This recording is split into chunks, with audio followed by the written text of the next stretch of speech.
제1차 니케아 공의회 지극히 영광되시는 우리 하나님 그리스도여, 교부들로 이 세상을 비추는 기초로 삼았고 그들을 통하여 우리 모두를 진정한 믿음으로 인도하셨다. 지극히 자애로우신 이여, 주께 영화로다. 개요 서기 325년 그리스도교가 로마 제국에서 공인된 후 소집된 최초의 보편 공의회 초기 그리스도교에서 아타나시우스파와 아리우스파 사이에서 교리 논쟁이 일자 콘스탄티누스 황제는 교리를 통일할 목적으로 자신이 거처하던 니케아의 주교들을 소집했다. 황제는 비록 교리에 무지했고 관심도 없었지만 공의회를 열기 전부터 교회에서 서열이 높았던 아타나시우스를 지지하기로 마음먹었고 본인이 직접 공의회를 주재했다. 황제는 교회가 서로 합의하기 원했고 아리우스파 주교 5명을 제외한 주교 대략 313명이 찬성 서명을 했다. 이로써 아리우스파를 이단으로 선고 후 파문하였다. 또한 그때까지는 신자들이 사도전승으로 이어받아서 제대로 정립되지 않아 논란을 만들던 예수의 신적 본질과 성부 사이 관계를 삼위일체론으로 정리하여 교리로 선포했다. 그러나 니케아 공의회 당시에 삼위일체론 개념은 이론적으로 매우 투박한 부분이 많았고 이후 오랜 세월에 걸쳐 거듭된 이론화 작업을 거쳐야 했다. 비록 공의회에서 아타나시우스파의 삼위일체론이 정통으로 인정되고 아리우스파가 이단으로 규정되었으나 아리우스파 주교들은 회의가 끝나고 교구로 돌아가서 다시 아리우스의 가르침을 전파했다. 이러한 상황은 380년 테오도시우스 황제가 기독교를 국교화할 때 아타나시우스파를 정통으로 삼고 아리우스파에 대해 강력한 탄압을 실시하면서 전환되었다. 예루살렘에서 있었던 사도들의 회의를 최초의 공의회로 보는 견해도 있지만 니케아 공의회가 최초의 보편 공의회라는 데는 이견의 여지가 없다. 공의회의 소집 배경, 그대들의 근본적인 차이가 어디서 비롯되었는지 충실하게 조사한 결과 나는 그 원인이 참으로 사소한 것이며 격렬한 쟁점으로서는 너무도 부족하다는 점을 깨달았소. 그러므로 이제 그대들은 인내심을 발휘하여 그대들과 같은 하나님의 종이 드리는 충고를 받아들여 주기 바라오. 이 충고란 다름이 아니오. 실은 이런 질문을 제기한 것도 잘못이었고 제기된 질문에 응답한 것도 잘못이었소. 법의 권위가 아니라 논쟁의 정신에서, 즉 여가를 오용하여 심심풀이처럼 제기한 논점은 우리 자신의 생각으로만 제한해야 하며 대중 집회에서 서둘러 발표하거나 경솔하게 대중의 귀에 들어가게 해서는 안 될 것이오. 그토록 숭고하고 난해한 문제를 정확히 이해하고 적절히 설명할 수 있는 사람은 매우 드물기 때문이오. 콘스탄티누스의 생애 64에서 72년. 삼위일체를 부인하는 아리우스주의가 로마 제국 전역에 유포되면서 제국 전체가 삼위일체 논쟁으로 분분해지자 콘스탄티누스는 지역 주교들의 회의는 중단하고 대신 니케아에서 권위 있는 세계 공의회를 열어서 아리우스파와 정통파 양측이 모두 승복할 만한 판결을 내자고 했다. 이러하여 325년 6월 19일에 니케아에 있는 황제 별궁에서 교회 역사상 최초의 공의회를 소집했으니 이것이 바로 제1차 니케아 공의회이다. 나는 하나님의 교회 안에서 벌어지는 모든 소요를 전쟁이나 전투로 간주할 것입니다. 오히려 소요는 전쟁이나 전투보다도 진정시키기가 더 어렵습니다. 그러므로 나는 무엇보다도 소요를 적대시할 것입니다. 콘스탄티누스의 공의회 개막 연설, 이때 참석한 주교는 약 318명이라고 하는데 정확하지는 않다. 여담으로 콘스탄티누스 황제는 공의회의 개막식 때 개회 연설까지 맡게 되었는데 참석한 주교들 거의 대부분 그리스어를 사용하는 동방 주교들이었고 황제 자신도 그리스어를 비교적 잘 익혔음에도 불구하고 제국 전체의 대표자라는 본분을 잊지 않고 제국의 공용어인 라틴어로 연설했다.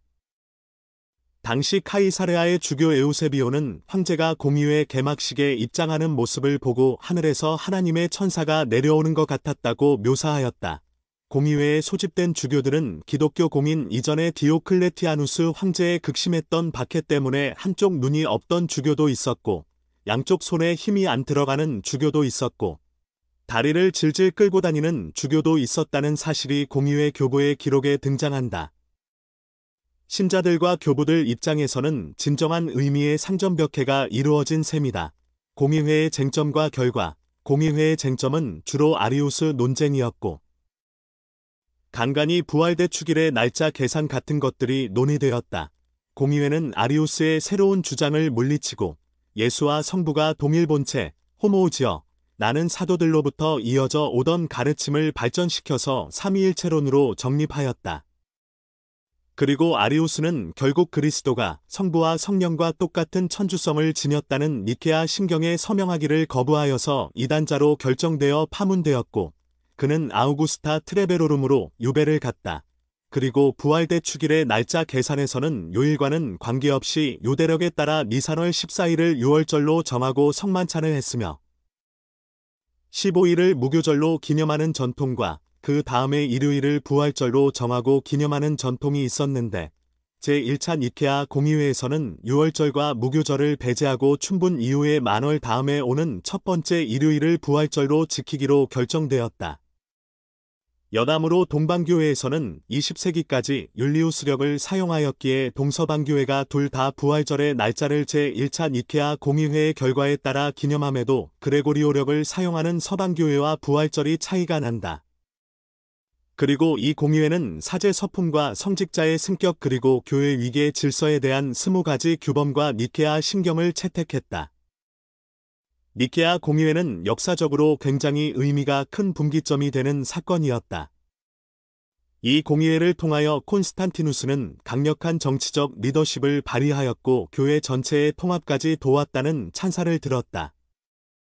황제는 공의회로 소집된 주교들을 몇 주일 더 비티니아에 머물게 하고 자신의 즉위 20주년 기념 연회에서 그들에게 경의를 표하며 그리스도교 사제들의 사회적 지위를 공식적으로 인정하였다. 그러나 아리우스 신부와 아리우스파의 비극적인 최후를 예고하는 시발점이기도 하였다. 앞서 언급한 카이사레아의 에우세비오는 이 공의회에서 정통파로 돌아왔으며 이 연회에도 참석했는데 당시의 장면을 이렇게 묘사했다. 주교들은 한 사람도 빠짐없이 황궁의 연회에 참석했다. 말로 형용할 수 없을 만큼 화려한 연회였다. 황제의 경호관을 비롯한 여러 병사들이 검을 떼어 들고 황궁 입구를 에워싸고 있었다. 성직자들은 그 한가운데로 아무런 두려움 없이 들어갔다. 황궁의 가장 깊숙한 곳에 이르자 황제의 벗들 몇 사람이 앉아 있었고 다른 사람들은 양측에 배치된 긴 의자에 비스듬히 누워 있었다. 마치 그리스도의 왕국을 미리 본 것처럼 그 장면은 현실이라기보다 꿈과 같았다. 콘스탄티누스의 생애 3 15페이지 니케아 신경 규범 고자. 고자는 성직자가 될 수 있으나 스스로 고자가 된 사람은 안 된다. 규범 1 개종자. 이단으로부터 개종한 자는 얼마간의 시간이 흐르면 성직품에 오를 수 있다. 신품성사 이전에 고백하지 않은 죄가 드러나면 면직된다. 규범 2 가족. 가정 집의 모친과 자매 외에는 어떤 의심받을 만한 여인도 함께 있을 수 없다. 규범 3 주교 선출. 주교는 교구에 속한 모든 주교, 최소한 주교 3명의 선임과 그 외는 동의 서신을 받아야 하고 최종적으로 대주교의 확인이 있어야 한다. 규범 4 시노드. 주교회의 주교회에는 1년에 2번 해야 한다. 사순식이 정과 가을 전에 개최되어야 한다. 규범 5 파문. 주교에 의해 파문된 자는 그 어느 주교도 복고시킬 수 없다. 단 무기력이나 다툼 외에 이와 비슷한 경우에 의한 파문은 제외된다. 규범 5 관할 구역. 알렉산드리아 총대주교는 리비아, 펜데포리스를 관할하며 로마 총대주교는 로마에 속한 지역을, 안티오키아 총대주교는 그 이외의 지역을 관할한다. 대주교의 판단에 거슬리는 주교는 주교 자격이 없다. 규범 6 성직 자격. 검증 없이 신품성사를 받은 자가 이후 죄인임이 밝혀지면 면직된다. 규범 9 면직. 의식적이든 무의식적이든 타락한 성직자는 서품을 베푼 자와 함께 면직된다. 규범 10 회개. 타락한 자는 관대함을 받을 만하든 못하든 12년 동안 회개해야 한다. 규범 11 폭력. 폭력을 참고 유혹을 물리쳤더라도 차후의 사악함에 빠졌다면 10년간 파문당한다. 그 기간 동안 회개하는 생활은 철저한 감시와 검증을 받아야 한다. 규범 12 영성체. 임종에 있는 자는 영성체를 받는다. 구사일생으로 살아나면 기도와 준비를 한 후에 영성체한다. 규범 13. 예비신자. 예비신자가 타락하면 3년 동안 다시 예비신자 준비를 한 후에 예비신자가 되어야 한다. 규범 14. 구역 이탈, 주교, 사제, 부제는 도시를 옮겨 다닐 수 없다. 계속 옮겨 다니면 소속 도시로 돌려보내져야 한다. 규범 15. 소속 구역, 사제 혹은 부제가 소속 교회를 이탈하여 다른 교회에 받아들여졌다면 본래의 교회로 돌아가야 한다. 다 교구 소속인 자에게 신품성사를 소속 주교의 허락 없이 베풀어졌다면 무효가 된다. 규범 16. 고리대금. 150%의 고리대금을 받는 자는 교회법규에 의해 파문된다. 규범 17. 부제. 부제는 자신의 구역에만 머물러야 한다. 부제는 사제에게 성체성혈을 베풀거나 사제보다 먼저 영성체 할 수 없을 뿐만 아니라 동석을 하지 못한다. 규범 18. 여성 부제. 여성 부제가 타락하면 성직품에 속하지 않기 때문에 평신도로 간주한다. 규범 19. 기도. 주일과 오순절에는 서서 기도한다. 규범 20. 관련 문서. 밀라노 칙령 아리우스파, 요한복음서에도 나오듯이 하나님의 외아드님이신 하나님 같은 개념으로 제대로 정립되지 않고 내려오던지라 유일신 종교인 그리스도교에서는 큰 논란을 일으키기 충분했다.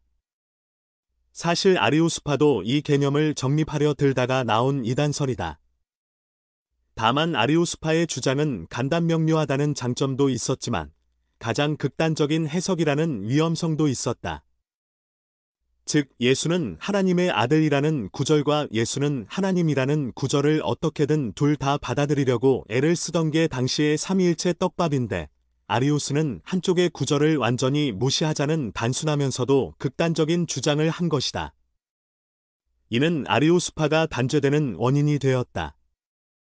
사실 이후에도 네스토리우스파 논쟁, 단성론 논쟁, 다네론 논쟁 등 굵직굵직한 논쟁들이 계속 따라오지만 이들은 엄밀히 말해 삼위일체론이라기보다는 그리스도론 논쟁으로 봐야 한다.